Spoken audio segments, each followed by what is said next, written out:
नमस्कार मित्रांनो.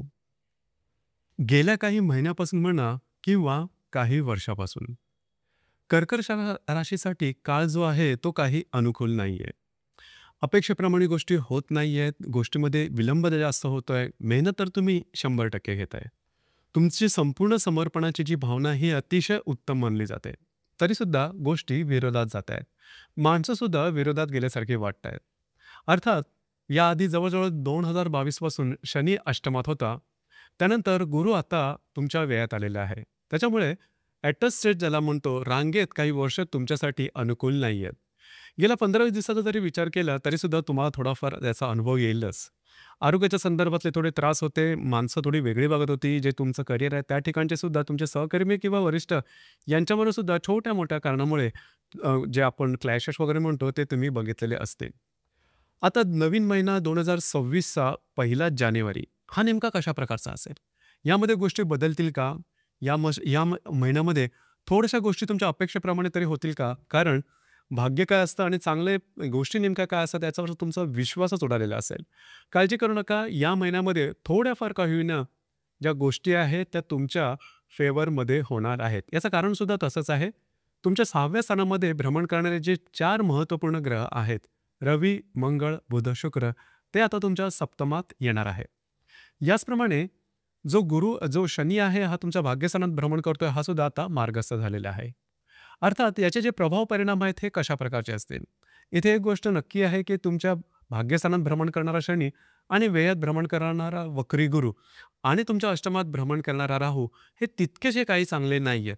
तरीसुद्धा ज्याला आपण म्हणतो थोडी जरी आपल्याला आशेची किरणं दिसली तरी जीवन सुसह्य होतं आणि ते नक्कीच होणार आहे जानेवारी महिन्यामध्ये. या संदर्भातली आपण चर्चा या व्हिडिओमध्ये करणार आहोत. सुरुवातीला आपण चर्चा करू की तुमचं जे स्वास्थ्य आहे मानसिक किंवा शारीरिक हे नेमकं कशा प्रकारचं राहील. जसं की तुमच्या राशीचा जो षष्ठेश आहे गुरु, हा गुरु तुमच्या व्यय स्थानामध्ये भ्रमण करतोय, तो वक्री आहे. 6व्या स्थानामध्ये रवी, मंगळ, बुध, शुक्र हे चारही ग्रह भ्रमण करत आहेत. याचप्रमाणे राशीचा जो अष्टमेश आहे शनी, हा शनी तुमच्या भाग्यस्थानामध्ये भ्रमण करतो आहे. तो आता मार्गी आहे आणि राशीच्या 8व्या स्थानामध्ये राहू आहे. राशीच्या 6व्या स्थानात भ्रमण करणारे रवी, मंगळ, बुध आणि शुक्र हे जवळजवळ 17-18 तारखेनंतर त्यांच्या सप्तमात जाणार आहे. म्हणजे या महिन्याच्या जवळजवळ 16-17 तारखेपर्यंत तुम्हाला थोडंसं वाट बघायची आहे. हळूहळू गोष्टी तुमच्या फेवरमध्येच होणार आहेत, तुमच्या बाजूनेच होणार आहेत, परंतु वाट मात्र बघायला लागणार आहे. मी असं म्हणू शकणार नाही की पूर्णपणे यू टर्न होईल, सगळ्या गोष्टी अगदी तुमच्या फेवरमध्ये होतील, तुमच्या इच्छा आकांक्षा पूर्ती होईल, असं काही नाही. परंतु थोडाफार काय होईना तुम्हाला आशेचा किरण या महिन्यामध्ये निश्चितच मिळणार आहे. थोडंसं आरोग्याकडे लक्ष द्या. आरोग्याच्या संदर्भातले काही त्रास डोकं वर करू शकतील, याचा थोडाफार अनुभव गेल्या जवळजवळ 15-16 दिवसात तुम्ही घेतलेलाच असेल. तर या संदर्भात थोडीशी काळजी घेणं गरजेचं राहील. ही गोष्ट थोडीशी महत्त्वपूर्ण राहील. याचप्रमाणे आरोग्याच्या संदर्भात म्हणा की किंवा जे तुमचं कार्यक्षेत्र आहे त्या संदर्भात सुद्धा काळजी घेणं थोडंसं गरजेचं राहील. इथे एक गोष्ट आहे की थोडीशी दगदग तुम्हाला झाल्यासारखी वाटेल.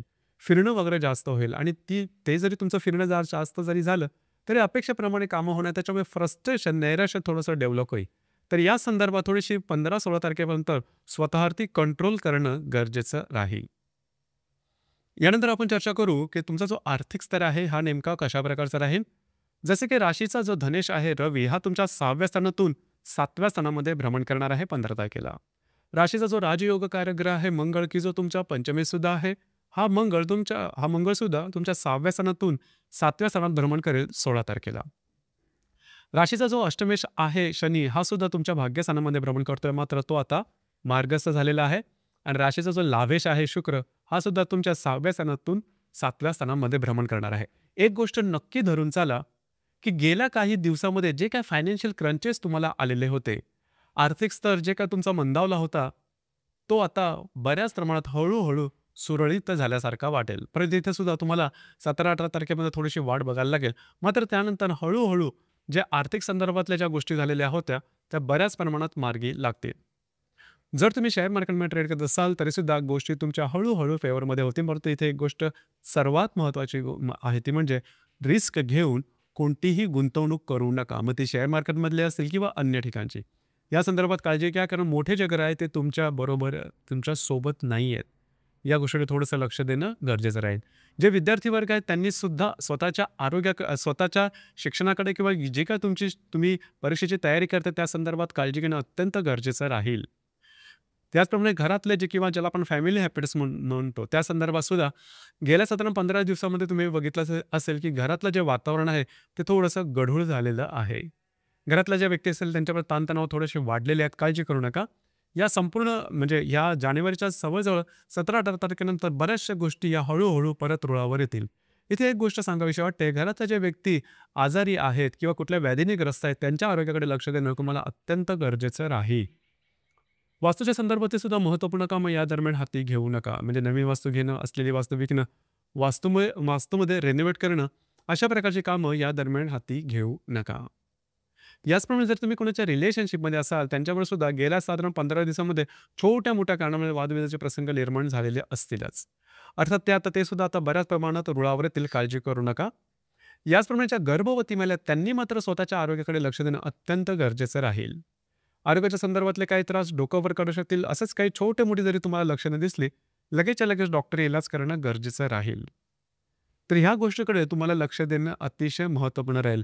हे का सगळ्या गोष्टी थोड्याशा निगेटिव्ह आहेत, कारण तुमच्या 6व्या सणामध्ये बरेचसे ग्रह आहेत. 6व्या सणाला आपण रोग आणि शत्रूचं सुद्धा स्थान म्हणतो. त्याच्यामुळे अशाच प्रकारच्या गोष्टी थोड्याशा तुम्हाला राहतील. पण थोडंसं धैर्याने घ्या, थोडंसं पेशन्स ठेवा. हळूहळू तुमची जी रास आहे याच्यामधून बाहेर पडणारच आहे. वैवाहिक जीवनाबद्दल सांगायचं झालं तर जवळ तुमचा जो सप्तमेश आहे शनी, हा तुमच्या भाग्यात भ्रमण करतो, जो की चांगला आहे आणि मार्गस्थ झाला आहे. मात्र या महिन्याच्या जवळजवळ 18-19 तारखेनंतर सर्व जे 4 ग्रह आहेत, रवी, मंगळ, बुध, शुक्र, हे सर्व तुमच्या 7व्या स्थानामध्ये येणार आहेत आणि रवी आणि मंगळ हे अतिशय महत्त्वपूर्ण ठरणार आहेत. यामुळे तुम्हाला वाटू शकेल की वैवाहिक जोडीदाराबरोबर छोट्या मोठ्या कारणामुळे वादविवाद होणं, तंटे होणं किंवा वैवाहिक जोडीदार तुमच्यावरती हावी होतोय की काय, अशा प्रकारचं काही वातावरण तयार होईल. मात्र असं जरी झालं तरी क्लॅशेस करू नका. इथे लक्षात घ्या, तुमच्या व्यसनातला जो गुरु वक्री आहे तो सुद्धा वैवाहिक जोडीदाराच्या आरोग्याच्या संदर्भातले काही त्रास निर्माण करू शकेल. तर या संदर्भात तुमच्यामध्ये आणि वैवाहिक जोडीदारामध्ये योग्य ते हार्मनी ठेवणं अतिशय महत्त्वपूर्ण राहील. याचप्रमाणे जे तुमचं करिअर आहे त्या संदर्भात सांगायचं झालं तर राशीचा जो दशमेश किंवा कर्मेश जो आहे मंगळ, हा तुमच्या 6व्या स्थानातून 7व्या स्थानामध्ये भ्रमण करणार आहे. या संदर्भात काळजी करू नका, फार काही मोठे त्रास होणार नाही. मात्र जे तुमचं कार्यक्षेत्र आहे त्या संदर्भात थोडीशी दगदग तुमच्याकडे वाढेल, म्हणजे फ्रीडम वगैरे जास्त होईल. थोडक्यात काय की या संपूर्ण महिन्यामध्ये स्वतःच्या भावभावनेतील नियंत्रण ठेवणं अतिशय गरजेचं राहील. जसं की तुमची जी रास आहे ही थोडीशी भावूक आहे, भावनेच्या आहारी जाणारी आहे आणि भावनेच्या आहारी जाऊन सगळं काय आपल्या विरोधात झालं, आता आपल्यासाठी काहीच चांगलं होणार नाही, इथपर्यंत मात्र पोहोचू नका. ही गोष्ट थोडी महत्त्वपूर्ण राहील. यानंतर आपण चर्चा करू ग्रहयोग आणि त्याचे मिळणारे प्रभाव परिणाम नेमके कशा प्रकारचे असतील. जसं की दिनांक 1 तारखेला नेपच्यून आणि बुधाचा केंद्रयोग होणार आहे. जे तुमचं कार्यक्षेत्र आहे त्या ठिकाणचे कागदोपत्री व्यवहार, कमिटमेंट, प्रॉमिसेस जे काय असतील त्या संदर्भात काळजी घेणं गरजेचं राहील. दिनांक 6 तारखेला रवी आणि शनीची युती होणार आहे तुमच्या 6व्या स्थानामध्ये.